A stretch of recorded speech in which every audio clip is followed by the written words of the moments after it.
Praise the Lord. கர்த்தருக்கு ஸ்தோத்திரம். கர்த்தர் நல்லவர், அவர் கிருபை என்றும் உள்ளது.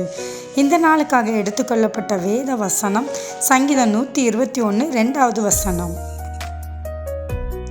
வானத்தையும் பூமியும் உண்டாக்கின கர்த்தரிடத்திலிருந்து எனக்கு ஒத்தாசை வரும். ஆமென்.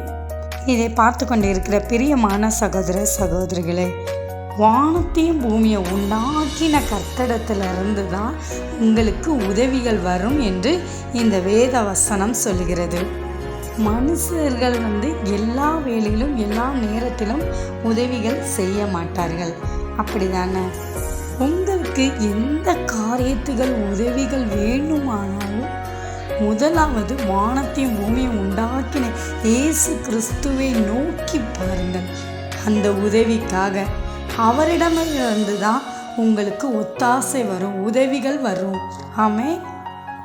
ஏதோ ஒரு உதவிக்காக நாம் வெகு நேரம் ஒரு மனுஷன்கிட்ட நின்று நாம் அதை பெறுகிறோம், அப்படிதானே? அப்படி நாம் இல்லாமல் தேவ சமூகத்தில் போய் அவருடைய உதவிக்காக காத்திருங்க. அது நிச்சயமாக நமக்கு சந்தோஷத்தை கொடுக்கும். ஆமென். தேவன் உங்களுக்கு உதவி செய்வார். தேவன் தாமே உங்களை ஆசீர்வதிப்பாராக.